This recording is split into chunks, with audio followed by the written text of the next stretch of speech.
Matt Gannon, cheers.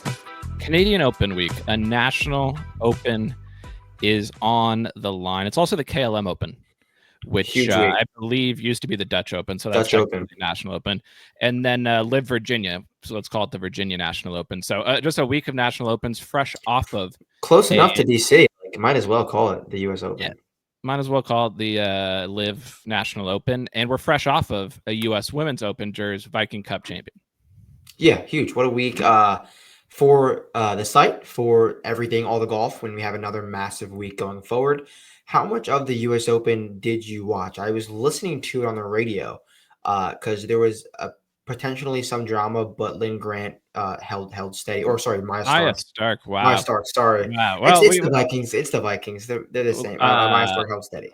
Lynn Grant was there off the back of the green with the champagne, so she was there. But yeah, you don't want to take anything away from Maya Stark. We did talk on the pod. Wrist, by the way, is very upset. I think he's been betting Maya Stark a lot in the triple digits. I brought it up because as I said, my LPGA is, I look down the board. Is it a name that I recognize? I think I brought up Maya Stark on the pod last week. I think she was around 150 to 1, but she hasn't been playing good. But there wasn't, how much did I watch? Today, the setup on TV was perfect because Channel 2 was Muirfield Village Memorial. Channel 3 TNT was Roland Garros tennis. And Channel 4 NBC here in New York was the U.S. Women's Open. So with three simple up and downs, I was flying back and forth. I probably watched, I wouldn't say I saw more than 50 golf shots at the Women's US Open. However, probably 20 of those came on the last hole because her playing partner, all-time ejection on 18. Not to win the tournament, but she needed top 10 to automatically qualify. She's only 22, and she had earned her, she went into the final round, I think, 1 or 2 shots off the lead. She was T9, needed par on the par 5 18th, played hockey on 18, ended up making triple bogey. Tough scene. I did see some of her winning highlights. I saw some of the putts she made, some of the questionable shots that kind of got lucky on the Sunday stretch, but she seemed to be in control. She ended up winning by more than a stroke. So it was seemed like a good fun event. And how did you feel about the golf course? Because I know there were some question marks going in about Erin Hills. I mean, 8 under winner, I believe it was. Like, I think that's solid. I think that gets the job done. Firm and fast. Yeah, I think, I don't totally remember vividly when Brooks won, but I remember it being damp. I remember it being soft, and I don't think the course played the way that it's designed to, because I saw some highlights, I didn't see it live, of people just ejecting off of the greens, degreening with the putter, chipping it up and having it roll back down, which is sick. And that's always sick. I saw a girl made double bogey after driving the green, that's incredible stuff. Putted it into the rough, like 40. She had like a 40-yard shot out of the rough for her third after putting for eagle from like 25 feet. That is beautiful stuff. Yeah, so in all that, I think it was a positive for Erin Hills in that when it gets the conditions the way that it's supposed to, seemingly a pretty good test. And as you know, I'll go to my grave defending Chambers Bay. Just a sign that let's give these courses additional chances. Let's give these spots that have hosted one event, let's not just set them aside forever. Let's take the women to Chambers Bay, and let's see where we go. But yeah, I think Erin Hills, seemingly a good test. Nelly was up there. She was trying to finally break through. She had a nice interview afterwards, but didn't intend with starting with the women. But that was the National Open of this week. Maya Stark, 150 to 1 winner. Extended wrist is upset, but that happens. We nailed the Scandi mixed being canceled as the storyline of the week. We just didn't take the next step and just do a 2-person card of Stark and Lynn Grant, because Lynn Grant was up there on Saturday, I think. Yeah, you always have to make sure you have a Viking on the card, and we clearly missed that boat this week. So we'll make sure going forward that doesn't happen on every tour. You have to have a Viking on the card on every single tour.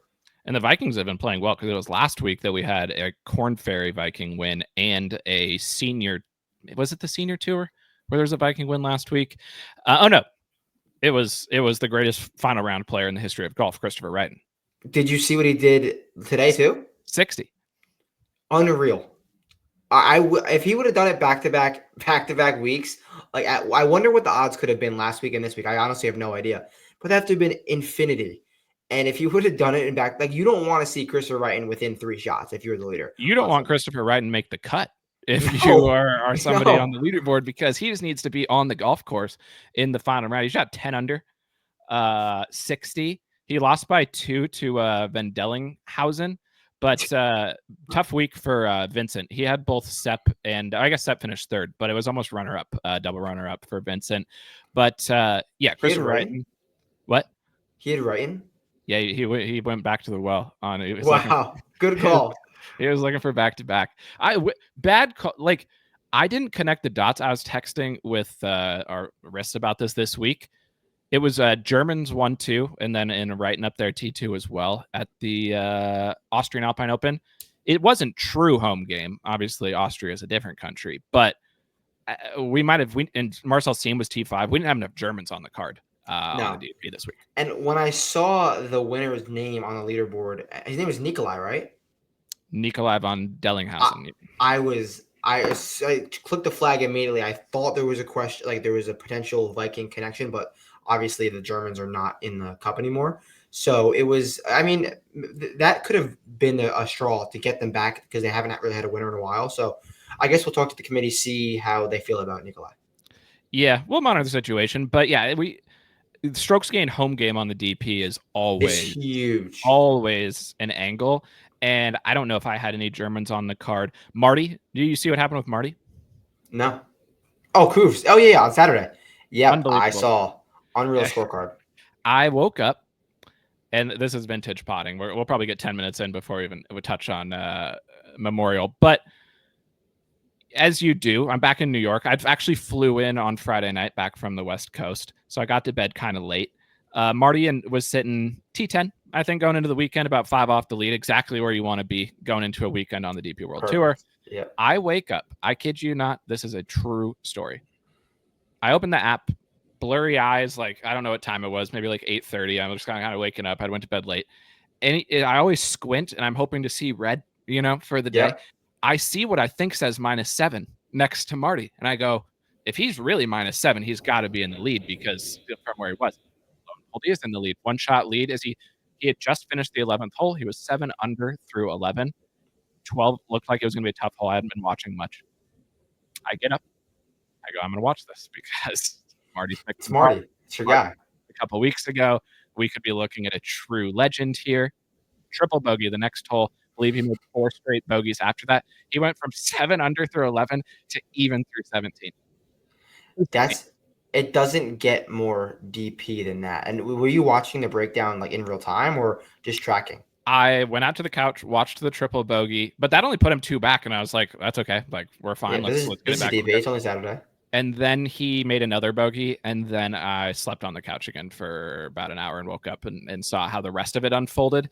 But it was vintage DP. And it's great to see Marty ended up finishing T8, another top 10. He's well on his way to having his tour card. He's still playing great golf, but you can't take the DP out of a Frenchman like Marty Couves. And it's nice to know he's human, because if he had just run away and won easily, we would have been almost too much to behold. We are not sure if Wrighton's human yet. We'll monitor the situation, give it a few more weeks because this could be something special. I do have a little bit of a gripe with the DP because the 18th hole, I believe it was a par 5, and the winner, Nikolai, pulled his drive, covered the hazard, had like 150 into a par 5, maybe even less. And I was like, what are we doing here? Like, I want some struggle on the last hole. Like, I mean, give them a sand wedge from 120. He's going to go over the green. And not even that. We can't even get that. So, yeah, 9 and 18 this week were vintage DP par 5s where they were like, they were 150 if you even hit it anywhere. Well, they have 2 versions. They have those, or they have 700-yard par 5s. There's like not really in between. Oh, and they're usually back to back. Yeah. They're usually like holes 5 and 6. No tour, no golf courses in the world. There's probably only 2% of golf courses in the whole world that have back-to-back par 5s, and the DP plays back-to-back par 5s 80% of the time. Yeah, they find them, or they might reroute just to make it DP AF. Shout out Sebastian Soderberg back into the top 10. Yeah. Trending. Johnny Katz into the top 10. Brendan Stone. KLM Open this week. They've played different courses. Pablo wanted the last course they played, but they're playing the same one they played last year. Positional ball strikers and make some putts. Yes, and it's National Open. Is it Youst week? It's a Youst course. If we're looking for positional, I think we could go in for him. What is he, probably like 30 to 1 to 25 to 1? That's that. I bet Vincent will bet him. Vincent loves to bet boost. He doesn't know that Juice never wins. I mean, he does, but he still keeps going back to it. Yeah, so I guess we'll monitor the situation. Maybe find a young Dutchman or that Van Driel. He's solid. Darius? He mixes. Darius Van Driel. I think he won in Kenya. Who could forget? If you're going to the Magical Kenya Open, you can win an. Wait, that's a great comp course. Yeah. Single B Van Driel. No, it's probably like 400 to 1 if he's even in the field. I don't. Did he lose? I don't even know if he played. He was in the playoff last week at the with Ferguson, I believe. Okay. I think. He was T2 and Sudal. He's a positional merchant, obviously. T2 and Sudal, you win Kenya. What market did you ask for? Darius Van Driel. This might be a single bullet. Yep. Mark it down. 10 minutes into the pod. We can talk about Scottie now because we've found the DP World Tour play of the week for the KLM Open. Darius Van Driel, single bullet at probably like 200 plus to 1. Subs, if you're listening to this, I really might do that. That might be my only bet of the DP World Tour week. I mean, if you hit that, you'll win the DP competition. You would guarantee yourself like up 190 points on the DP if that hit. But okay, Scottie Wonders. I'm very, very, very, very, very, very thankful for many reasons that BG finished second. Because if Sepp had finished second and I had not bet the exacta, the duel. Oh. Because that's what I said. If you go for those who listened last week, I said I think the duel. If you truly think the odds on Scottie basically aren't reflective of his chances to win, and I think he was about plus 300 in a lot of different places. I think honestly his chance of winning in Memorial is like 50-50, if not even higher. I thought he might win by 10. Said that on the pod last week, and I was thinking about how to bet it. I was leaning towards doing dual forecast with the same guys that I would just bet normally, but just do it as a dual forecast. Sepp clearly was a good call. Played great. Was generationally strapping over the weekend. If he had finished second and I didn't bet the dual forecast, I would have been upset. So I was glad that didn't happen. Yeah, a great week for Sepp. Gained 7. This is a vintage Sepp profile. Lose 2 around the green, stripe it, gain 7 ball striking with another 5. He's becoming bent AF. And 1 stroke ahead. I wonder, it would have paid out. And BG tried to give it to you too. The double on 17. BG had like a 6-footer on 18 for par. Jeez, you were rooting for him so hard. We love BG. You were rooting for him so hard. So yeah, tough. I mean, at the end of the day, what is there to say about Scottie? As we said last week, he stripes to a level beyond imagination. Beyond the pale at Muirfield Village. He's going to lead the field tee to green at Muirfield Village basically every time he plays. He didn't even gain strokes putting this week, and he won by 4. Nuts. As I said last week, and now he's won, I think, 9 straight times with the 54-hole lead, usually by like multiple strokes. He used to have problems with it. Yeah. He's number 1 in dog. He's number 1 at everything you need to do to be good at golf. He's number 1 in strokes gained caddy. It's legitimately not fair. And he's so much better. His average is tee to green. Like if you just go on a week like this, I mean, going into the week and you sort by tee to green, he's gaining a stroke or more than the second place guy, who I think is per Keegan, hole, like on average per round. So going into a final round when he already has the lead, he doesn't even have to play good for him. No. He can just, I said that like when I was talking about the Colonial field, but it's true against still most of the players in this field. He would intentionally have to hit bad shots to not beat most of them. His margin of error is so wide. He's so much better than the other players, tee to green, that he would legitimately have to try to hit bad shots to not beat a vast majority of the field every single time. And that's what he does. You did say that exact thing last week. So yeah, because he just stripes it too hard. On a course like this where the all green gets rewarded, you can't beat it. I mean, there's ways to beat it on other golf courses that you can just drain a ton of putts, but all green courses, this like Bay Hill, you need it's so tough to beat. You have to be striping beyond belief, and not many guys can do that. Scottie just does it at these places in his sleep. How do you feel? Last year at Pine, famously, I believe Scottie was most tipped at like 2-1 odds. Yeah.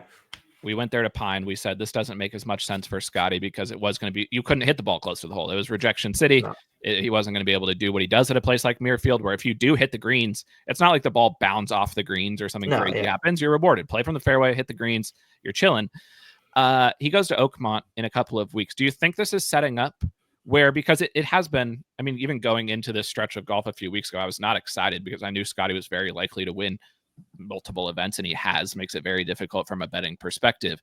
But could this be one of those where now he becomes super popular again at Oakmont, which maybe isn't quite as perfect of a fit? Every course is a Scottie course, obviously, but like, do you think it's more of that, or do you think we're screwed and he's just going to go to Oakmont and continue to dominate? I mean, a week ahead of Boots US Open, I think that it is a far better course than Pinehurst was. I think it's going to be positional bomb city, and those guys are going to ride to the top. You don't have to be a mega bomber. You have to hit fairways while being long. So I also think like the back nine at Shroon is a great comp, but that's just me saying that early. We'll obviously come back next week and give our real takes. But yeah, I do think this is a much better fit. But to answer your question, I'm not sure because people got burned by that last year. They saw it wasn't so easy. It's a major. They want to bet some of the LIV guys. So I'm going to say for now, I don't think he's going to be as popular as he was at Pinehurst.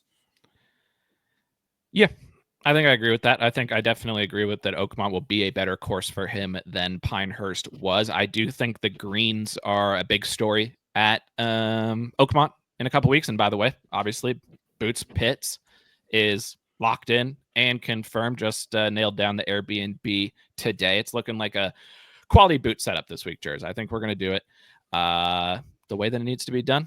Full Monday boots, full Tuesday boots, full Wednesday boots, 3 days, major championship. Me and you there. I'm excited. Do you have any almanac outlook? Because the major boots have been tough weather-wise. I actually have concerning news on that front. Really? I mean, it's on brand for us this far. Well, hold on. I got to get the 10-day. I was looking earlier. But yeah, for those, obviously, the loyal listeners, and we say this a million times, and we'll say it a million more, and we always mean it. Can't do it without you. We appreciate you so much. Whether you subscribe to the site, subscribe to the YouTube, you like and give us a 5-star review. If you do any of those things, we truly can't do it without you. So excited to get Boots again next week. It's always a fun week. But for those who have been following the Boots journey this year, storms and weather have been versus last year, or maybe any year of Boots. I've never, ever had a Boots day rained out or even impacted that much by rain in multiple years of doing this. That has not been the case this year. And Jers, I have bad news because Monday, Tuesday, Wednesday, scattered thunderstorms, scattered thunderstorms, scattered thunderstorms. Well, we'll be there if they let us. We will do our thing, hopefully, and get good impact on the field and on the course. Luckily, we're not staying far. We're only 20 minutes from the course, so we'll be able to if it's open, we're there. When it's not, get back, do some work. But it's actually concerning for the whole week. Every single day of weather starting on Thursday of this week until Sunday of next week in Pittsburgh is thunderstorms. So this tournament could be very impactful. It's a tough little stretch of like the golf has been rainy. Like even like in the tournament days, the last couple of weeks, I feel like so. And not every single week, but I feel the big events. This is a tangential take. But as somebody who grew up in the Pacific Northwest, where the PGA Tour is not allowed to go, apparently, no golf's allowed to be played in the Pacific Northwest. We're entering the stretch of the year where all of the tournaments start being played in the Midwest, where there's storms all the fucking time during the summer. Every tournament starting basically now through Rocket and JDC and all those, it's going to be a threat of storms and delays every single time. Wonder where there's not going to be that in the summer, Jers? Wonder what's one of the best places ever to go in the summer? The Pacific Northwest. Let's play a summer tournament in the Pacific Northwest. But that's not what we're here for. We're here to talk about Boots. We'll be there next week. I'm excited for it. $9.99 for the weekly, $34.99 for the monthly. Royal Ports lies ahead as well. And I think, this is more a little preview of what's to come for Boots Ports. We're going to be dialing up some content. It won't be some addition. Obviously, we always dial up content for Boots, but this is going to be more some outside the ropes, some playing some golf, making some videos. I'm excited for that, but it really is. I mean, it comes and goes so fast. This is the heart of the golf season. This is as good as it gets. The 2 majors behind us, 2 to go. We got to enjoy this time because August will be here soon, and then we won't have much to do until January. Yeah, and also not released yet, but go onto the site. We have the U.S. Open boot shirts LIV, and they are very, very sharp. Pittsburgh themed, Buccos themed, Steelers themed, black and yellow. Definitely take a look and grab one if you can. I base the shirt, like, all the shirts are quality. All the shirts are great. But when I first show it to my girlfriend and I gauge her reaction, that's how I ultimately decide the quality of the shirt. The best remains, I think, the Masters shirt. Yeah. So and like, go check it out if you haven't seen the Masters shirt. It's great. Her friend, also a friend of mine, but went out and bought it unannounced because it was such a nice shirt. This was the second and very close reaction to the Masters shirt. So I'm excited about this shirt. It's already up on the site, and yeah, we'll tweet that out. We'll do a giveaway again. Yeah. Shout out to the 2 winners of the giveaway at the PGA Championship. My bad, I forgot to send it for a week. They've been tossed in a hat there. Apologies for the delay. Shout out to your friend won. One of them, right? Yeah, my best friend won. Scottie, and then someone else. It was not rigged. He picked Scottie. Check the tweets. But yeah, so shout out to him. He got a hat too. He was actually asking me about it today, and I told him that he got a free hat. It's en route. It's en route. Yeah. It should be there soon. But yeah, so that's coming up. But hopefully, I mean, and then this week, finally, I'm wearing the Valhalla hat jersey, and we'll get to the RBC Canadian Open in a second. But I'm wearing the Valhalla hat because I think this is a Valhalla course that we're going to be playing at the RBC Canadian Open this week. But a good stretch of golf lying ahead. And this last few weeks has kind of sucked because Scottie is too good at golf. BG is too good at golf. But what wonderful things to see. I came on the pod last week and I said, what did I say about BG and the Ryder Cup? You said that if you put him together with Scottie, it is automatic points. They are too good together. Longest driver on tour, and Ben Griffin are the best iron player in the world in Scottie Scheffler. And I also said that if BG's not on the Ryder Cup team, I'm rooting for Europe. And I said that, and then I said, even if he misses every cut the rest of the season, I'm standing by this take. He's now just finished solo second, legitimately battled Scottie. Like, Scottie was probably always going to win. Nobody can beat Scottie, so I'm not going to hold BG. And he led all week. He led the entire week. Yeah, he had led like 90 holes in a row or something. And a lot of guys who play in the final, I want to know the stats of guys who have played with Scottie over the weekend, over the last few months, because they've been ejecting hard every time. Akshay shot like 100 yesterday playing with Scottie. BG played good. He didn't play amazing. He didn't play well enough to win. He missed a couple short putts. But from a tee to green perspective, BG, what's going on here? Is this the true launch of something truly special? Is this a flash in the pan? We've been BG guys forever. We thought he was a Bermuda specialist.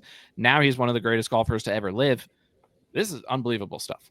Sometimes you just need to come on the pod, talk about what's going on, and you get going. You find your wings, and that's exactly what happened with BG. So shout out you keep playing, and like, I'm not that I expected him to eject, but even on that Friday round, after he had a great putting round on Thursday, hit it well, chipped in to close it, I thought he was going to kind of erupt on Friday morning out with Shane, because that Shane was lapping him in the approach department over the first few days. And I thought he was going to really eject, but he held tight, shot even par, and was there all week. So it's not easy to do that, especially at a golf course like Muirfield Village when you've never played well there before. So unreal stuff in BJ.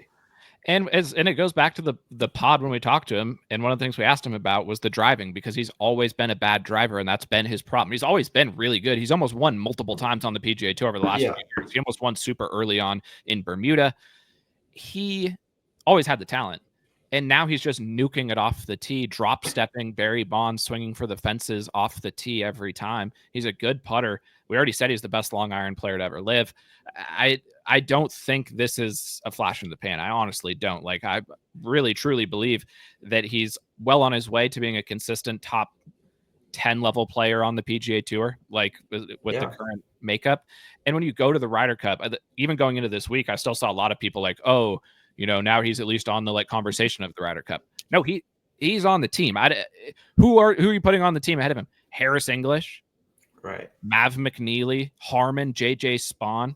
Why would you put these guys on the team ahead of BG? He also now has the perfect game for Bethpage. He's on the team. Why would he not be? No, he's on the team. But I also will say, I don't know if I want to say it's going to be consistent floodgates top 10, because we see guys go on 4-month runs all the time, but that's still like that still varies you to be on the Ryder Cup team. Like you have a good year, you have a good few months. Like yeah, you deserve it. Go on the team. But I want to see how he plays like in the next few months before I consider him like okay, he's a pseudo top 10 player in the world like week in week out because people said the same thing about Wyndham Clark. Like he was a top 10 player no matter what. Now look at him. So I don't want to put him there yet, but he's doing the right things. That's fair. And I'm not saying I expect him to, finish top 10 every week like a Scottie Scheffler, Rory McIlroy, obviously. But I think his threat from an upside of getting into the mix and contending in tournaments is amongst, if you take a list of all the players on the PGA Tour right now and kind of just, I see going forward, him just keeping this up. All he needed was confidence. Yeah, and he's got that for sure. And everyone who talks to Ben Griffin and the broadcast, they just talk about how much confidence he uses. So it must be contagious, and it must be him really showing it. Did you hear what Dottie said about Scottie and BG? She said this would be a great Ryder Cup pairing after watching them play today. And she said Scottie was probably impressed by the way BG played under the gun and will be wanting to be would consider being paired with them. That was our take last week. And Dottie said it on the broadcast. It was a beautiful moment. Yeah, I mean, I would love to see it. And I can't wait. Shout out BJ. But unbelievable stuff. And I really he just needed confidence. And now he has it. He found out about Dog on the pod. He's like, why don't I play with Dog? Why don't I be do that? I'm moving him way up in the Dog rankings. I have no problem. He played fine today. I don't think he should feel bad about anything. How often does a golfer first round lead and they're in the final group on Sunday? Almost never. Almost never. After they just won the tournament last week. Right. And they're just off of their first major top 10. First win of their career. Unbelievable stuff. But yeah, shout out Sepp. I was happy with how Sepp played. Nick Taylor, you need to make pars and show Dog. Why not Nick Taylor? Didn't play great over the weekend, but he shouldn't have. He should not win at a golf course like Muirfield Village. So the fact that he was even up there, Russ kind of is back. That was good to see. Finally hit it well. Finally drove it well. I mean, yeah, it was nice to see because this is a course that obviously makes sense for Russ. The Bay Hill connection. Good call on that. That played it. The model, like Vince, the model, Muirfield Village at the end of the day is a straightforward course to like strategize about. Handicap model for DFS. My 10K or play with Scottie, or I was said you have to have Scottie in your lineup. 8K with Sepp. Keep it simple, I think is what I wrote about them. But yeah, I don't think Muirfield Village, like I'm not even Vic clapping because it's just like it's kind of, and that's why it's a great golf course. Like for all the shit that I feel like Nicklaus courses get just in general, why wouldn't we consider Muirfield Village for a major? We just talked about courses on tour that keep people like under, it's single digits.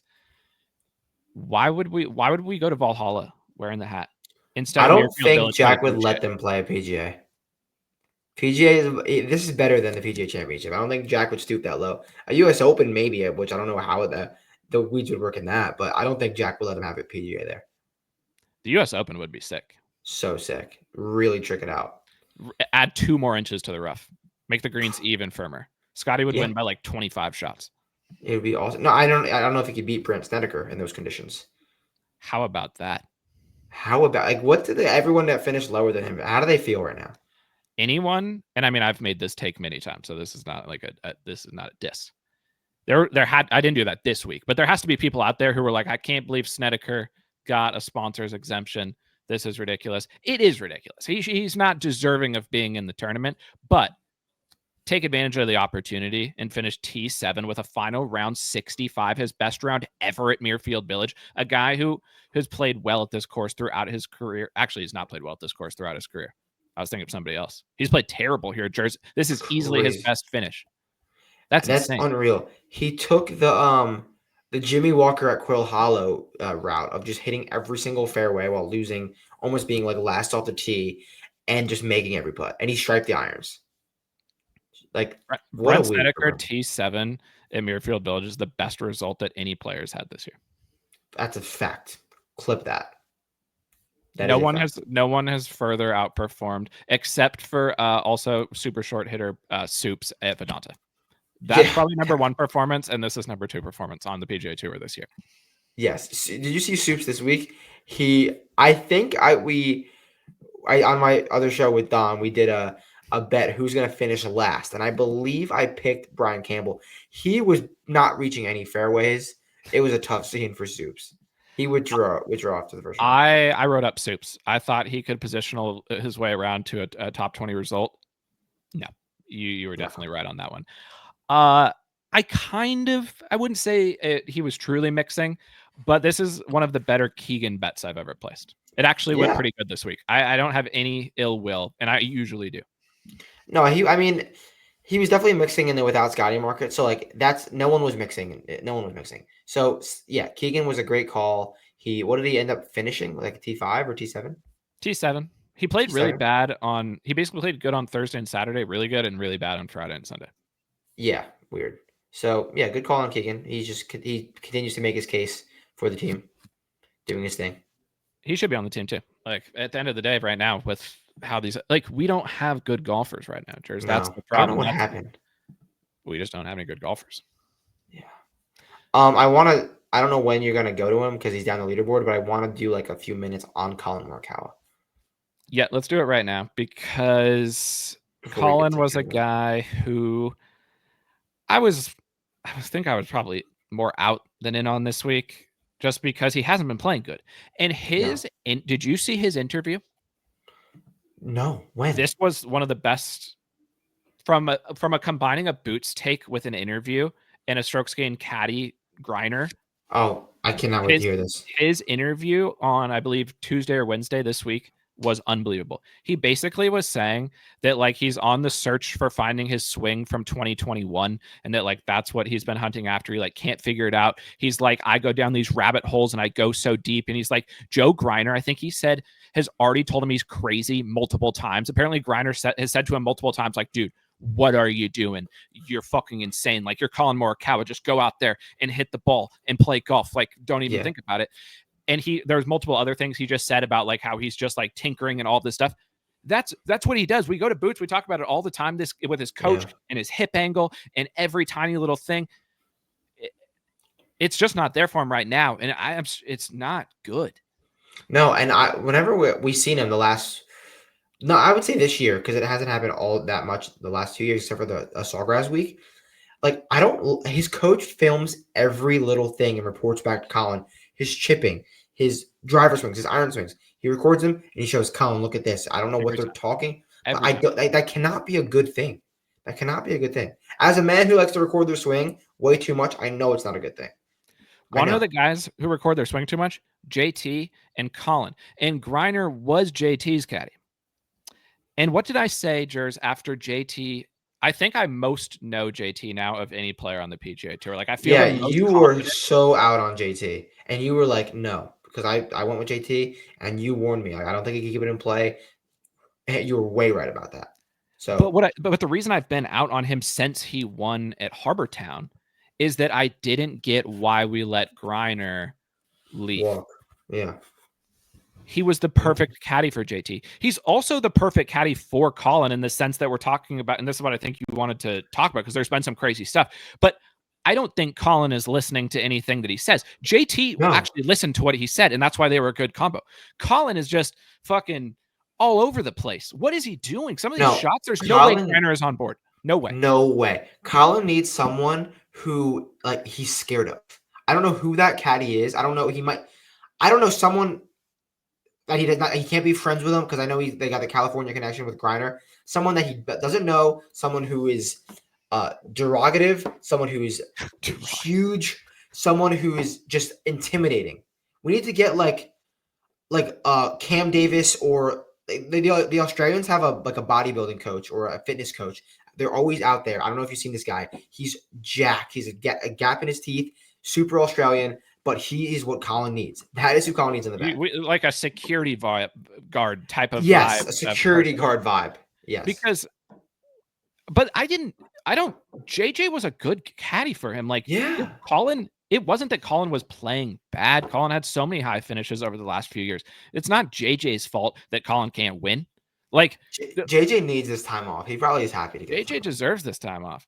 And Greiner has to be like the whole thing, and this is why I've been out on Collin too. I said the moment it happened, I'm out on both of them going forward because this makes so little sense to have happen. Yeah. And Collin at least finished T20. Well, JT, where did JT finish? He somehow made the cut. He made the cut in the number, and then he shot one over there. I think finished T31. He shot 80 in the first round. Yeah, I mean, good for him making the cut.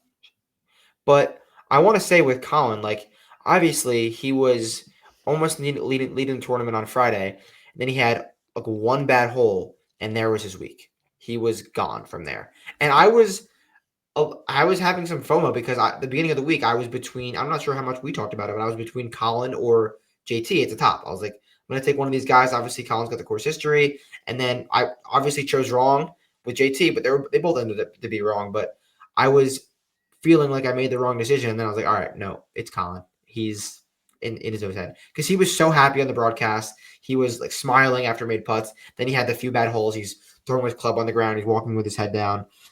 It's not right. It's not good. Another guy that you overall, I passed up on the top of the board. I was fine. Vic didn't play good, but I started with Vic, which allowed me to have Sepp and Keegan on the card. I was cool with how the card worked out. You went more to the top of the board. You went for Lude, who is legitimately not good at golf. No, he found it today. He's back. I know. No, it's perfect. He found it today so that he can be super tipped in Canada, and he will not win. No, I'm not. I don't want to play well in Canada, but he had a horrible round one. But he really turned the iron play around. His best iron week in a long time. He gained over about 6 strokes in rounds 2, 3, and 4 on approach after losing 2 in round 1. I'm not sure if that math's correct, but he found it and he drove it phenomenally. I'm in on LIV going forward. He cannot drive the ball on the planet right now.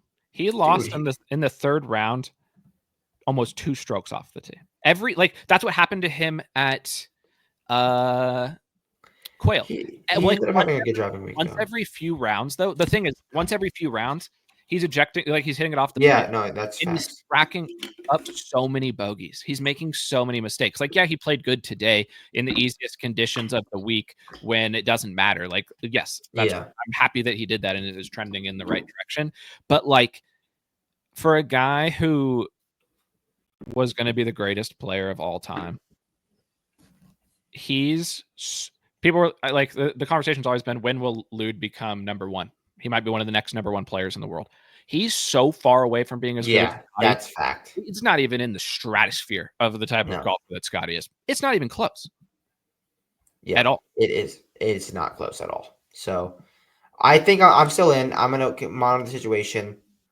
And I've 2 things to monitor going forward. Ludwig and Xander at the US Open. Those are the monitors. Where did Xander end up? Because he was 4 over T25. Okay, I want to circle back to this take. I wrote it up for you. I didn't talk about it on the site. I said that Xander's driving performance at Quail Hollow may have been an outlier because he always drives it so well there. He's used to the sight lines there. He likes it there. I wanted to see how he drove it here. Not good. Really not good. A very similar profile to kind of what he did at Valspar this week. He really hit the irons well. I need to see how he's driving it at Oakmont. Not a place to miss fairways, but I want to see how the driver's coming along the next 2 weeks. Yeah, and he going into the weekend basically had the Valspar stat line where the irons were just generationally striping, but he was making up for bad driving. And I just think, going to Oakmont in a few weeks, outside of Rory, who we'll see this week, because Rory, we talked about the mysterious driver that you didn't know you had inside scoop on, but you actually did have inside scoop on. Apparently, people were saying he wanted to avoid the press this week. That's why he didn't play. Do you buy that as a take? Honestly, I don't blame Rory for anything this year. He won the Masters. I don't care what he does. I do not care. There's a fringe element of people who believe, though, that he used an illegal driver to win. Do you think there's any truth to that conspiracy theory? I think it was some sort of tape on the face. I do. I think that's what they were saying. Okay, but either way, you don't think you're not deducting any points from his Masters win. I mean, I'm not. I'm just making sure. That I just want to. You maybe have that take. I don't know. No. Bryson uses an illegal driver every single week. That thing is a joke. But why don't other players use it? Jake Knapp was testing it out. I don't know. I don't know why other guys don't use it. Imagine why wouldn't Ben Griffin switch to it right now? That would be so. Ben Griffin is so basically far. Bryson 2 like Bryson, poor man's Bryson, basically, because on 14 he tried to drive the green. Everybody laid up today. No one was going for the green. It was iron and then wedge, and you stuck it inside like 5 feet every single time. He went for the green, full fucking swing, drop step like he's been doing, nukes it dead straight, and he's yelling at it like, "Go, like be there!" Like it was something only Bryson would do. BG is now Bryson. I've tweeted that BG is Kyle Berkshire and Bryson like multiple times already. So I've been on this train for a while, and I've reported like a few weeks ago that he was like longest I've ever seen him. Like he's chasing 190. So you don't got to sell me on BG being aggressive and long. I'm all for it, and I'm all the way. That's what I was trying to sell you on, is that he should switch to the crank. We should talk to him next week.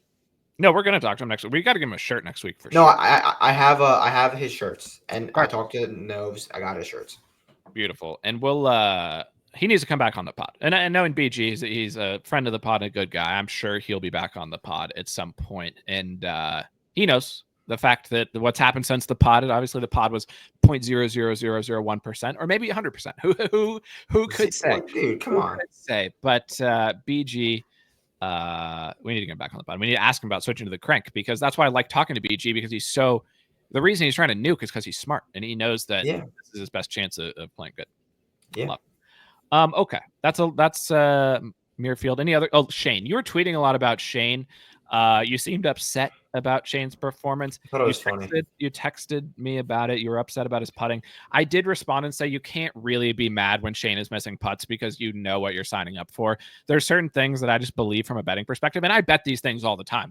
I'm saying it for myself as much as anything, to protect myself. There's certain things when you place a bet on a certain golfer where you have to accept what's going to take place. Yeah. And Shane not getting up and down ever on like par fives and missing a ton of putts, which I'm sure is what he did this week. That's what he does. That is so. Yeah, you were on the first with that. The Shane not getting up and down on par fives, but also like I was getting mad at him like putting from 40 feet to 7 feet. Like, what do you like that? That pissed me off. Like, what are you doing? Shane's known to be a generational lag putter. He just could not figure out these greens.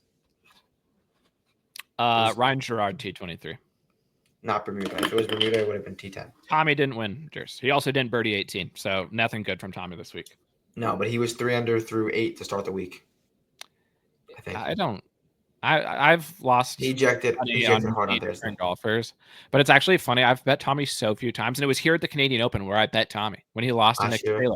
One of the 2 years ago. One of the rare times I've ever bet Tommy. He actually almost won, but there's just never a week ever where I think I could bet Tommy. Is he in the field this week?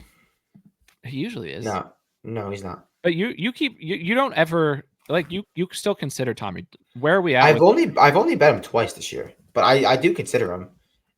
Sometimes, like if the number's right and if he's not popular, he played fine golf at Colonial. He was on the leaderboard on the back nine on Sunday, and like I don't have any beef with Tommy. Like I know what I'm signing up for, but he's not in the field, so we can stop talking about Tommy. What if I was just gonna say about Tommy though? He's somebody who needs an aggressive caddy. I love his caddy, a good guy. But he could benefit from some guidance as well. But yeah, this field drop off is insane. I've got the odds up. But before the odds, we're on to Canada. New course, TPC Toronto. They are taking the Canadian Open to a TPC course, which I don't know how the people of Canada can stand by this. Yeah, definitely tough. And it's not even near Toronto, I believe. I believe it's like 40 minutes north of Toronto. So a lot of question marks going on. I want you to talk to me a little bit about the golf course. I believe it's going to be a Giga Birdie Fest. I believe there's going to. What are you thinking? I'm thinking 18 to 20 was it? That's not Giga Birdie Fest. 18 to 20. Yeah, no, I think they'll shoot good. A handful of players will play good and shoot low scores, as they tend to do in most normal PGA Tour TPC style of courses. But I actually think it's going to be a little bit more difficult from how you have to play the course. If you're playing well, you're still going to score well.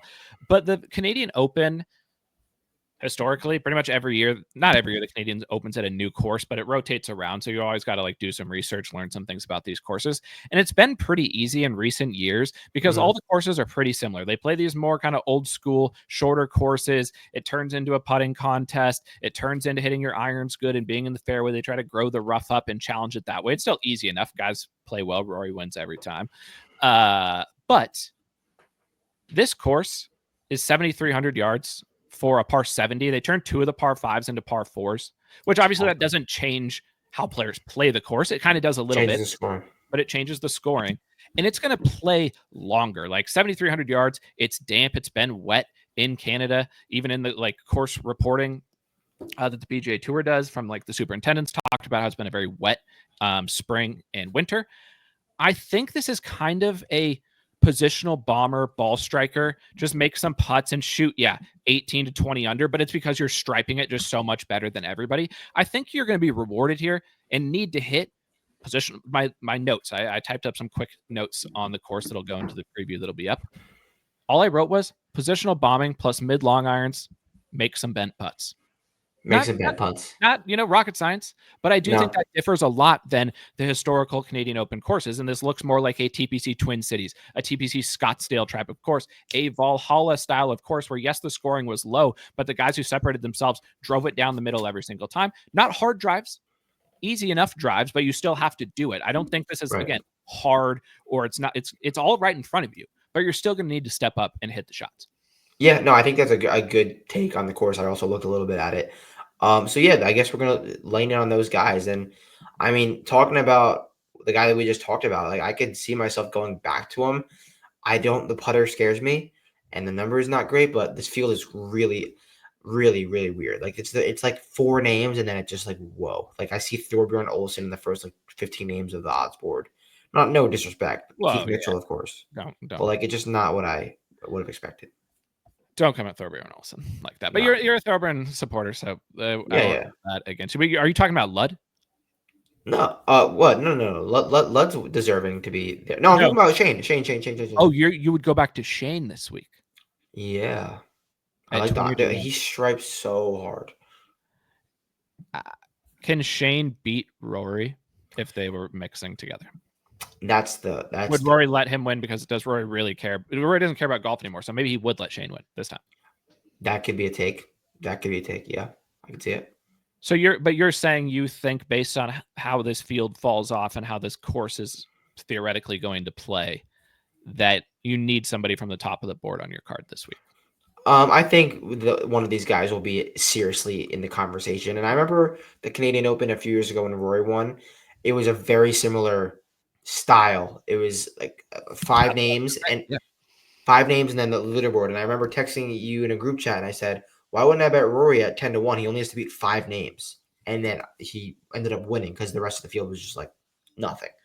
So I'm feeling that vibe this week. The other thing I have noted in my notes here is that if I was going to add, and I'm going to in the model, going to add a 1 Canadian Open course to the comps in the model. The only one, because the rest of them don't make sense. And that was St. George's in 2022 when Rory won. And when you look at the stats that week, the top 3 on the leaderboard were 1st, 4th, 6th off the tee, 4th, 21st, 5th on approach, 22nd, 5th, 7th putting, just because they're so much better at golf than the other players in the tournament. And the course is set up in a way that rewards that. Unlike sometimes some of these quirky Canadian Open courses where a Nick Taylor can win or not Bobby Mack can win anywhere, and it's National Open, so that doesn't really count. But more open types of events. BG almost won this event last year also. Who could forget that? He's not in the field this week, I believe. No, he's not. He would be probably 6 to 1 in this field. They shouldn't even play if BG was playing this week. No. But do you think we need to consider the without market? Because Rory always wins the Canadian Open. Yeah, no, I don't think so. I really don't think Rory's here to win. I mean, he's not here to lose, but he's not like as dialed and as desperate as he was. That you could tell the time he took off after the Masters. Like it showed in his stats and in his game. And sure, he's going to come around for the U.S. Open. He's got some big events planned. He's playing in Australia. So he's definitely trying to get back into things. But I think this is more of a tune-up week than more than anything. I think this is Corey Connor's best chance to win the Canadian Open.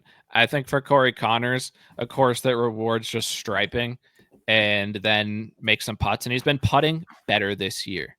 Now, and last year, remember he had that crazy spike putting performance at the Canadian Open. Corey Connors was 4th in the field in putting this week.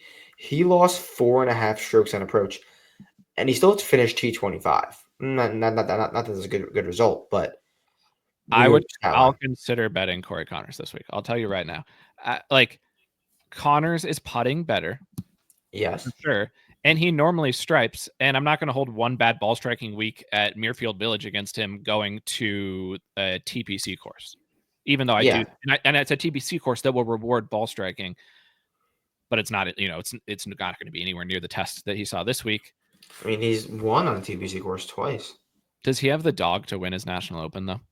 That's the question. I believe he's growing dog.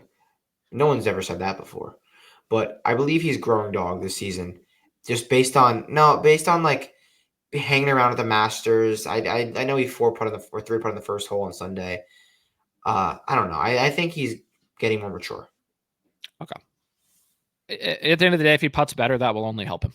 You can develop all the dog you want, but if you suck at putting, there's only so much you can do, and he doesn't suck quite as. He's honestly putting good now. He really is. Yeah. He tested out all those putters. Where was that you saw him testing out all the putters? Bay Hill. He's putted good ever since then, honestly. So you witnessed the moment. No, his caddy was testing out all the putters. That's right. Not him. That's right. Yeah. But yeah, let's see. Right now, DraftKings, so the book that's out. These things will change. He's 19-1. I would need a better price than that. You will. At Corey, but I think we'll get it. Maybe from our friends at Bet Online or something like that. The next tier after Schenk, because you're right. There's 4 names right now on DraftKings, at least, that are under 20-1. And then in the 30s, we've got Sam Burns, who continues finding some things. Driver putter champion. I wrote up Sam. I like Sam going into the week just because he always seems to driver putter at Muirfield. And when you go to a course where Sam can driver putter, who cares what else he's doing? Well, he can just do that.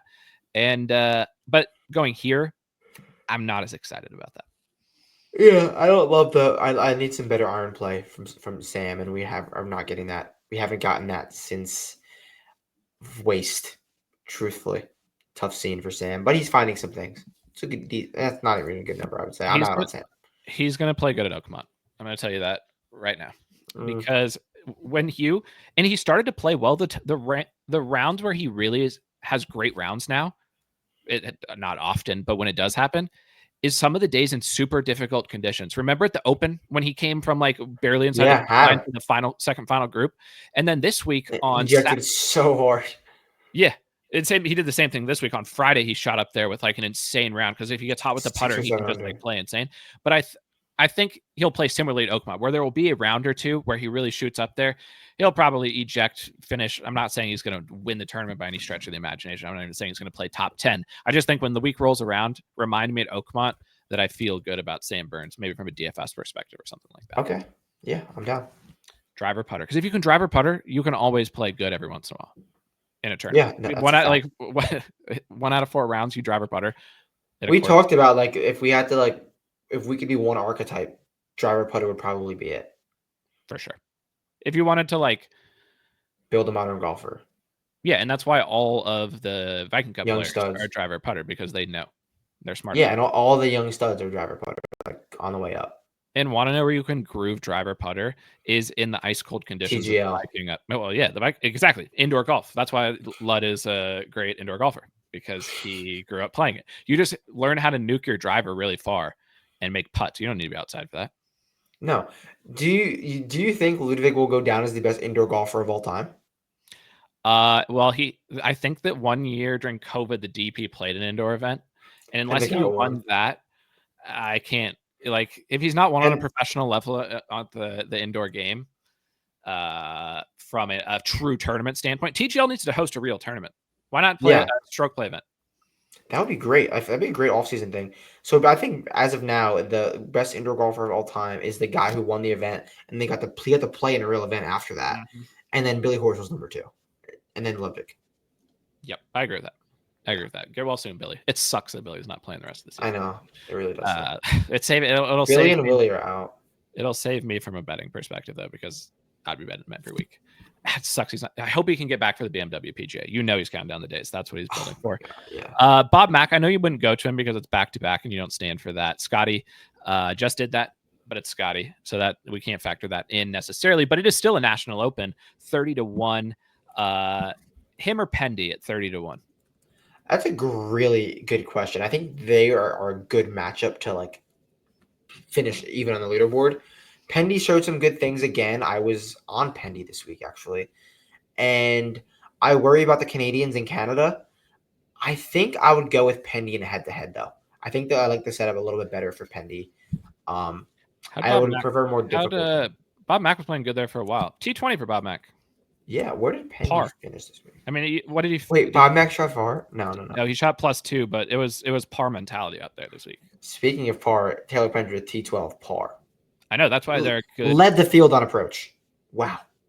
Pendy gained almost 10 strokes ball striking this week. Situation to monitor. I guess my question would be, why would I bet Corey Connors at 20-1 if I could bet Pendy at 30? Which do you think of those as a better bet on the top of the board Canadians? That's a good question. I can't answer that right now. But I'm gonna defer that to the make that in the DFS blog. Pendy or Corey Connors. Just make that a random question. I'm down. And then you're right. Things start to get weird in the odds after this, because at 35-1 right now on DraftKings we have Sungjae. Shout out, you're seeing Willie tomorrow, right? Not anymore. Well, I'll tell you why. Because he's playing this event. Willie told me yesterday. Tomorrow's Willie's birthday, by the way. So happy birthday, Willie Wilcox. We appreciate you.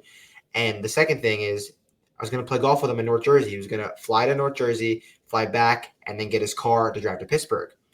He said, I got to wait to confirm. Sungjae's telling me today if he's playing in Canada. He's playing in Canada. Came out yesterday at 5 p.m. So Willie is currently on the way to Canada. He just tweeted, can anyone play golf with me in Cleveland? So he's definitely getting his golf in. We know that. But I'm sadly not playing with him tomorrow in North Jersey.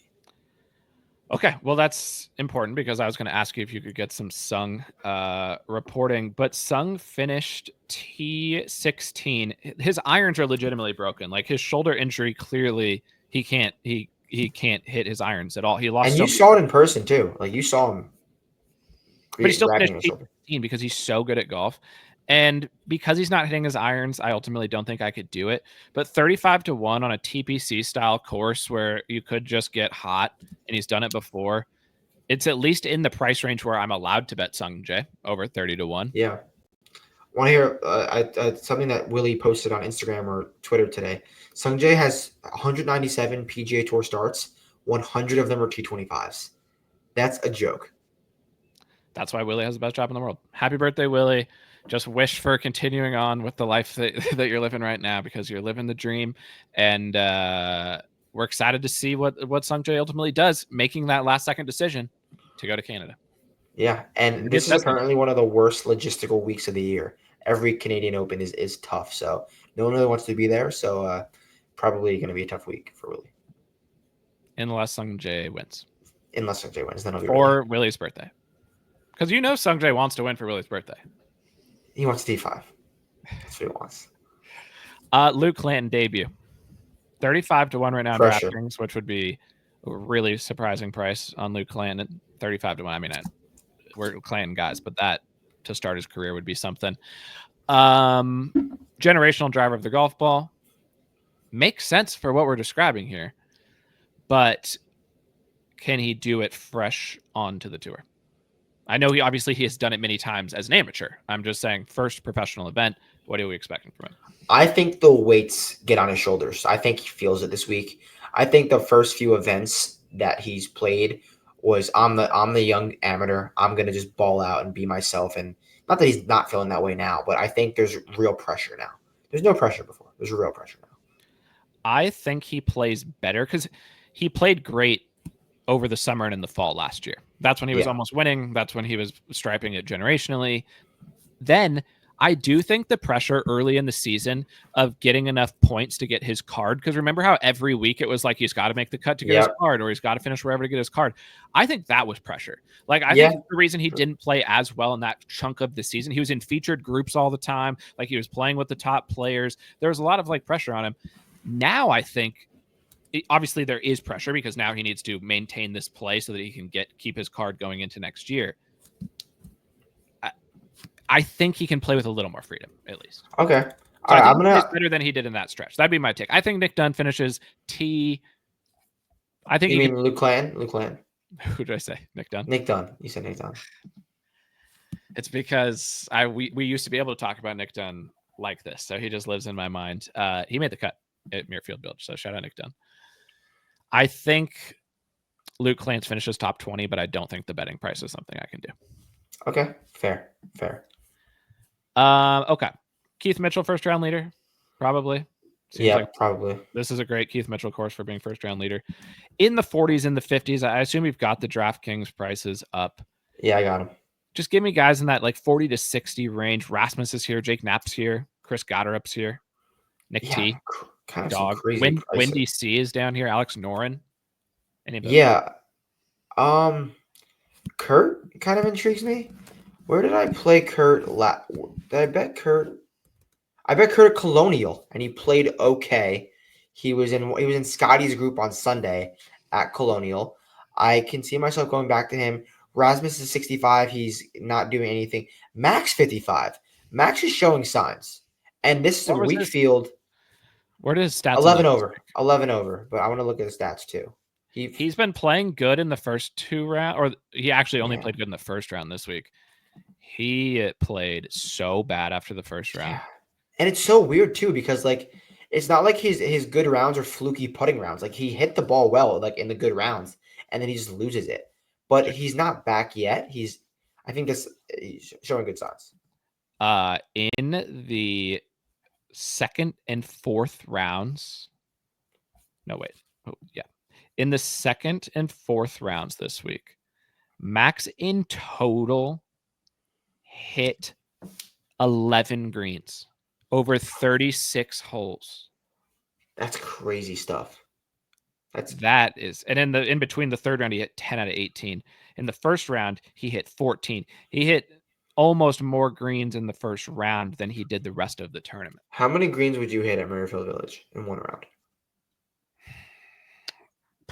Almost certainly none, but I think I could hit, if I had, like, if you came to me and said you have to hit a green or you die at Muirfield Village, I would probably choose to play. I wouldn't play the first. No chance. That drive's way too hard. No. Two, I wouldn't play the drives too hard. It would have to be a par 3, I think. Yeah. I think a par 3 is my best chance. So 4 is long. Too long. I think 12. 12 is over the water, and 12 is impossible. I would not. The shortest one though. I think 8 would be my best chance. I think 8 or like 14. 14 or 13 or 14. Actually, 14 is probably my best chance. I would 14 to driver 9-iron. It'd be tough. Which would you pick? You're a better driver than me. No, I'm not. I'd pick 14 or 15 par 5 because I could go 3 wood have a pitching wedge in. I just think the problem with the holes that require tee shots, either a par 4 because they're so long, or a par 5 which is going to require you to hit 2 like consecutive long irons or woods. Good.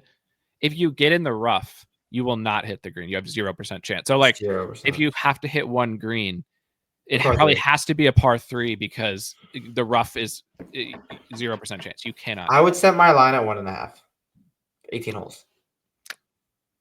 From the tips in this week's conditions, I would be surprised if you hit a single green. Genuinely. No, okay. Like you're a good, like if you're not like you're like a what 80 golfer. It's too hard. I think people can't. For the average golfer, when people talk like, oh, could so and so break 100 at this course, whatever, there are different levels of like hard courses for professionals than how they impact the average golfer. A course like Muirfield Village, when the rough is that deep and the greens are that fast, you would shoot infinity. You wouldn't be able to get the ball into the hole. No. It's like it's a different. Those types of courses are just a different beast.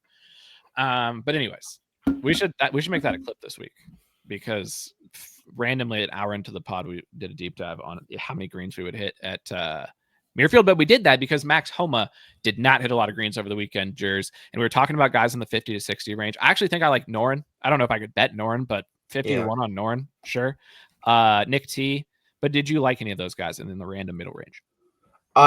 Kurt honestly catches my eye, but John Keefer 65 to 1. I knew you were gonna say Johnny Keefs.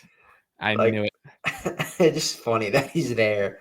Johnny Keefs, number one on the Corn Ferry Tour. Johnny Keefs. And currently? He won on the Canadian Open. He won on the Canadian Tour last year and dominated the Canadian Tour. Wow. 65 to 1. Generational well spot. Mike T, though. Mike T. I'd be down for Mike T for sure. Yeah, 70 to 1. He's with Sahith and Cam Young. Sahith is so bad at golf. Imagine Theegs, and imagine finding out what I guess even last year, or maybe say 18 months ago, that in this field at the Canadian Open, CY and Theegs would be 70 to 1. Behind names like John Keefer. You wouldn't even have known who John Keefer is. And these are guys that every week were near favorites and were being bet in the 20s often. It's upsetting. As Sahith believers, as Sahith fans, it's tough to see. But he's not there at all. Did BG steal Teagues' thunder? Because they're boys. BG and Teagues practice together all the time. And they may not be able to be good at the same time, which is a similar problem for Rasmus and Nikolai, who are both in the field. They're both playing Jers, and they're both over 60 to 1, 65 on Rasmus, 90 on Nikolai. Would we do the Hoges again? Would we Hoge here? It's Canada. It's North. We had a VP winner last year. We've had international winners the last couple of years. We need to see how important around the green is. They're so bad at chipping. They're getting worse at chipping. I've never seen anything like it. They are so bad at chipping. We need to monitor the around the green situation this week. And Nikolai's just driving it off the P. Yeah. I mean, when we both met Nikolai at the Players, and one of the Discord members said, "I think Nikolai drives it too far." He did.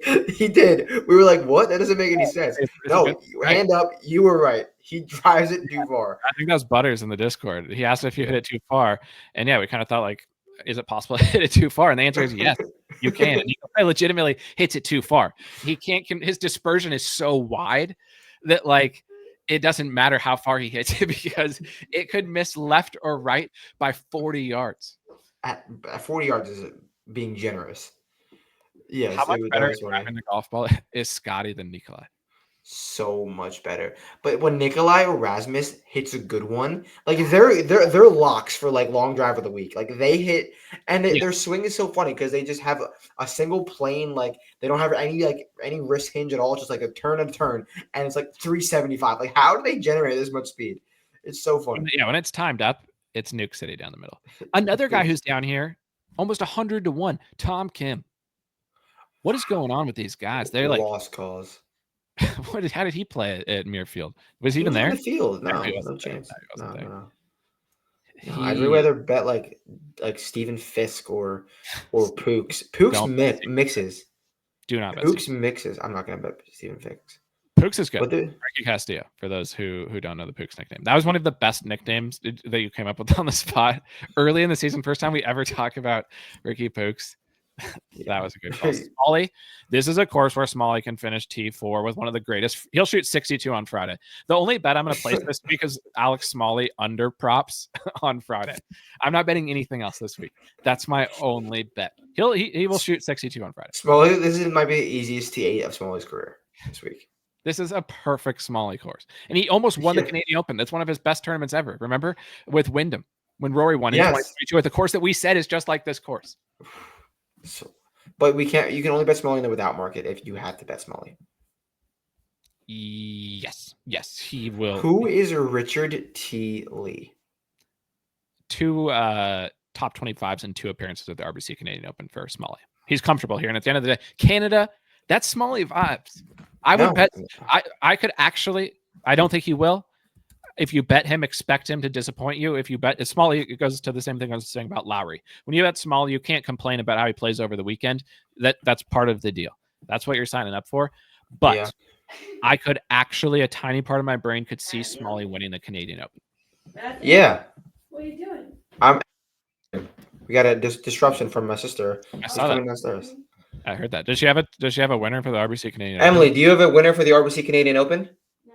No, sadly no. So. Well, get that. Can you get that by Wednesday and let us know in the Discord who she's on? But who are we talking about? Alex Smalley. Smalley could actually win. Can Rio keep up his hot play? Rio's been playing generational. Rio's been playing a good number on Rio too, and he's been chalk a few weeks, kind of rubbing off now. So I can get back to Rio. This is looking a ton like a week where I either bet someone from the top of the board and then a bunch of guys down the board, or I literally start the card at 80 or 90 to 1. There's I've been having dreams where I'm like, I need to bet better golfers. Like, don't be scared to go to the top of the board. Like 2-man cards, Shane Ludd. But that never works unless you're Scottie. Scottie went to the top of the board. I'm just saying. You're right. I'm saying like, I don't actually think that's a better way to do it, because if we go to these random tournaments this year, it's been mainly guys from the medium range down the board. That's unreal. That is unreal. Toasty, Vic. Oh, Celinda could play. Celinda. Yeah, if he can get the irons going. Tommy Rose, 350. TPC merchant and just played good. Doug Ghim. Yeah, I know when to bet Doug Ghim. You're the best Ghim better I know. Yeah. Everyone knows the best Ghim better. Like one of their friends is a good Ghim better. Danny Walker will finish T12, but he will disappoint you in the mix. He's won this course. He's won the Osprey Invitational on the other course here. Okay. So I think there's a North course and like a Heartland course, and he won on the other course. Carl will play good. Carl's just good at golf. Yeah. The results, like the finishes haven't been there for Carl lately, but each tournament it seems like he's up there around the top 10, at least at some point of the tournament, which to me is always a sign of a guy who's not quite there with his game right now, but coming off a T11 at the Schwab.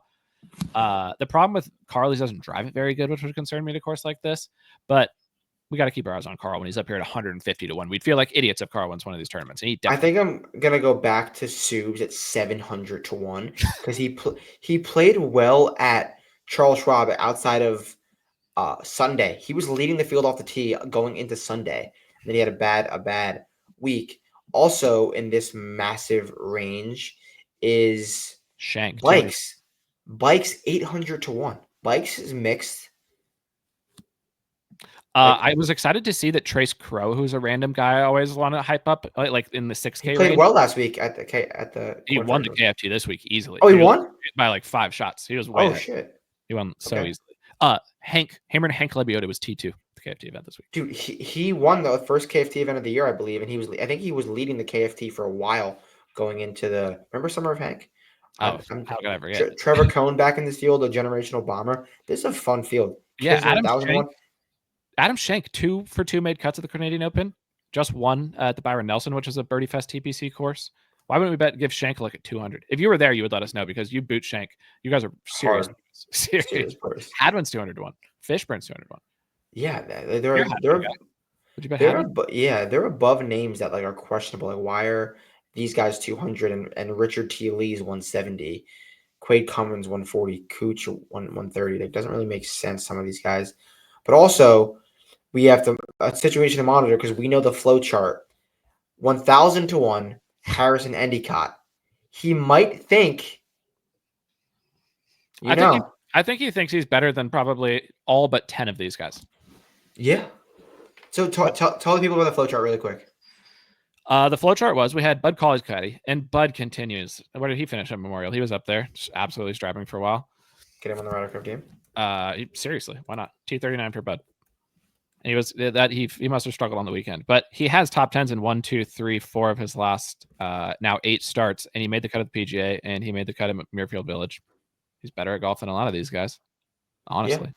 Yeah. But his caddy used to caddy for Harrison Endycott, and you mentioned that you bet Harrison Endycott at Q School when Harrison Endycott won. And he was on the bag for that. And so we had a short conversation about Harrison Endycott because we were like, what happened to Harrison Endycott? Where did he go?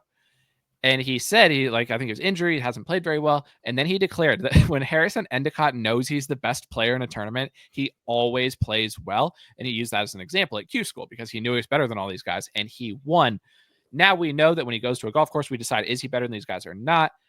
I think he thinks he's better than most of these guys. So with that being said, you bet Harrison Endycott in weak fields no matter what. I would say this is a weak field. He was T10 at the Veritex Bank Championship just a few weeks ago on the Corn Ferry, where Johnny Keefe won. Blades Brown was T2. Speaking of young studs, that's enough. Actually, give me quickly your random year of the week, and then I have something important. Paul Warren, generational striper. My random Ryan Fox was a pretty good random year of the week at Muirfield Village. Yeah, he was. Monastero's back on the PGA Tour, but it's not going to be him for me. Jeremy Paul could definitely play good this week. You see Yannick Paul giving Twitter updates now, trying to be the European Mike Ghim? I did see that. Yanni P is giving. He's DP. Came in for the Austrian Alpine. Everyone knew that we needed the Austrian Alpine course info, and Yanni P on the coverage. So yeah, I think I would have to make. Actually, let me check one thing because I'm not. We don't half-ass the random year of the week. I'm not going to give a low opinion take. Yeah, this is what I thought. Danny Willett is my random year of the week. Cheers. Danny Willett's 350-1. Danny Willett has played in the RBC Canadian Open twice and finished T8 and T28, most recently in 2022. Danny Willett, T42 at the Masters, T10. If you can finish T9 at the Farmers Insurance Open, you can finish top 10 at direct correlation. Okay, but here's what I was going to say, because we keep tabs on the young guns often on the show. We've talked about Blades. We had the discussion of who was going to be better between Blades and who I'm blanking on the name. The other kid, Miles Russell. We had the discussion of who's going to be better between them. We don't talk a lot of Tiger on here, but the most watched and studied young gun is obviously Charlie Woods. Yeah, he's the hero every year. He's been getting better, but for the longest time, everybody was like, "No, this kid sucks at golf. He's not actually good. His ranking is supposed to be 52 million in the world. He is not a good junior golfer." There was takes out there, people saying that, and that he's never going to be good. He just defeated some serious young guns in an AJGA event, which is like the top junior tour. Yep. I'm pretty sure Miles was in the field. One of the top players was in the field. Obviously, I don't think it was Blades, because Blades is basically a PGA Tour player now. But I believe Miles Russell was in the field. Don't hold me to that. But there was, if he wasn't, there was a couple other top amateurs, like highly ranked in whatever his age group ranking is. He won easily. Charlie Woods won easily. He's going to have dog. We know that. What do we make of that situation? Yeah, I definitely wanted to touch on it. I don't know how strong the field was. I think it was the TaylorMade Invitational or something like that. So I'm sure there was some decent names in that field. But I have to believe he's grinding so hard. Like, no one's grinding harder than Charlie, because I feel like he's got a good head on his shoulders and knows what his life is and what he wants to make it. So I think he's grinding hard. Like, I'm in on Charlie. Like, I see him in person, and he's a lot bigger than you would expect. Like, at these TGL events, he's like his dad. I mean, he's just a stud athlete. Yeah, he did beat Miles Russell. Was in the field, and we were just talking about Miles Russell as a generational talent. And obviously, it's golf. Winning 1 week, anybody can win 1 week if they play well. But when you have the all-time leader of dog teaching you the game every single day, and he's an athlete, like you said. Tiger's obviously an athlete, giving him all the tips and tricks that Tiger used. I think I've never really, I don't think, had a take on what I think Charlie Woods is going to be as a golfer. I've always not been able to settle on, do I think he's going to be good, medium, in between? I don't know how you could really be a hater now of his chances of being a pretty good golfer at the professional level. Chuck, Yeah, no, I'm in on Chuck. That is the Charlie Woods discussion. That is Muirfield Village. We gave out the KLM Open tips Winner. right out of the gates. LIV Virginia. It's a Robert Trent Jones jersey. RTJ. Is it? Do we got to see what Brooks's odds are? Obviously, he's gonna be on my card if he's over 20-1. But I'm looking for some positional guys this week. When they had this event in 2015, Troy Merritt won it over some guys who mint fairways. So I'm gonna look for that this week. They've played this course in a tournament. Yeah, Quicken Loans, the 2015. The 2015 Quicken Loans was at the course that they're playing the LIV Virginia at this week. Correct. Yes. Wow. Well, that's great news because that means we've got data. Troy Merritt beat Ricky Fowler by 3. David Lingmerth. Positional AF. 10,000-1 Players Champion, David Lingmerth. I think David Lingmerth is the most positional golfer of all time. Has to be. Yeah. Besides Darius Van Driel. Darius Van Driel is the most positional golfer of all time. Lingmerth was early Viking Cup. Lingmerth was on the Viking Cup before the Viking Cup existed. Yeah, we might have to get him on the council. I would like him at least from a consulting perspective on driving accuracy because we need to have people in different roles and responsibilities. He'll be head of driving accuracy. We get the Horguards to have one day with Lingmerth. We can fix so many guys' careers. We fixed BG's. In all seriousness, our track record of changing careers is pretty good. Pretty high. It speaks for itself. So the stats tell us, we're seeing this in real time. We're finding out that Troy Merritt won. Ricky was second. Lingmerth was third. Bill Haas, JT was up there. Was up there, I think. Danny Lee was T4. I think we got to get Danny on the card. Danny Lee was T4? Yeah. Oh, he's confident this week. He led the field in driving accuracy. All right. That's a lie. He was third in driving accuracy. Chad Collins led the field. Oh, no way. Second in the field in driving accuracy is now Champions Tour legend and absolute dog of the Champions Tour, Steven Alker. Oh my God, stud. He makes a hay on that tour. Colt Nose finished T39. You know Colt's going to be talking about it so much. Yeah. Shout out Dottie, by the way. Dottie gets better and better every week. I don't know how she does it, but we've always been Dottie supporters. And especially when she gets to know some players, like she's obviously been in the final G with BG and Scottie a lot over the last couple months. Tremendous work from Dottie. Yeah, shout out. I assume she'll be up there in Canada for the Canadian Open. Positional players on LIV, get in the fairway, Abe Answer style, and make some putts. Got to make putts. If we can get Van Driel at this LIV event. Want to know who generational wealth? LIV has that guy now. Who is this guy? Yeah, I'll put him on the site, or I'll put him in the Discord if I remember who this guy's name is. They've got this new guy. I think he's on Cleeks. Who's on Cleeks? I can't. I need to know who this is. Cleeks Golf Team. By the way, go look up Adrian Maronk's most recent. Oh, actually, was it Maronk who tweeted it or put it on Instagram? I had an Instagram that somehow found me that was advertising like a New York Cleeks brand launch. Looks serious. Do you remember what I put in like the Monday Boots report at Quail? I said the Cleeks branding and the Cleeks gears phenomenal. It is so minimalistic and simple, but it looks so good. Would you consider? I have a Cleeks shirt. Would you consider betting a Cleeks player? I mean, you hit a Cleeks golfer already this year in Maronk. Blandon Keimer can hit the fairway. Blandon was won the senior PGA, right? Or senior, whatever it was, US Open. Probably. He at Congressional. T14. Similar areas of the country. He's been striping his irons. I'd consider Bland off of his recent play and the branding change from Cleeks, because I got a targeted Instagram advertisement, had like a brick New York City walk-up apartment. It was so vibey, West Village type of energy. How much does Rom win by this week? I don't think he can. I don't. Would you single bullet him? Oh, Minkyu Kim. Oh, dude, if he's in the field, isn't Minky one of the guys we found? at the Open at Troon, where you needed to hit the fairways. Mom is driving it so well. I think can't I look was at this right thinking of this is what I was thinking of. Ben Campbell on Range Goats. Yes. Good. When people thought he was Brian Campbell the week after they played a very similar style game. Exactly. That's why Ben is a British guy, right? Yeah. I believe sure. so.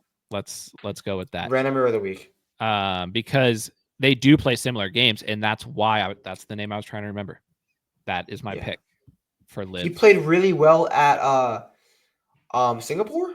Yeah, he's almost in the like where you move on to you get to stay on LIV. He's in like that category right now because of his result, and so give me Richard Bland. Live in so long.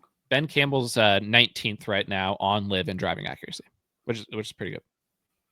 Behind Bryson, who's first because of the crank driver.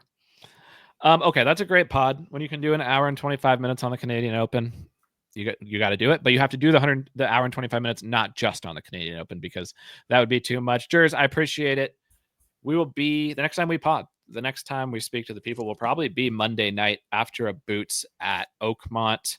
I can't wait. Of all the Boots, these next two, Oakmont and Royal Ports, I really don't think we'll have we've had some amazing places we've gotten to get to go. And again, if you've made it this far into the pod, you 1,000% deserve a big shout out for being a friend of the pod. But these two should be special. Oakmont, the allegedly toughest course that has ever existed. Maybe it's not. Yeah. And that's what we're going to find out. Maybe it's easy. We'll tell you. We'll tell you. We're not scared to call it TPC Oakmont. So we'll get there. If we say TPC Oakmont, we'll call it TPC Oakmont. Thanks for the time.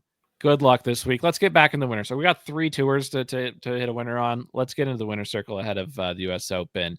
See you over on the site. See you in the Discord. Thank you very much. Peace.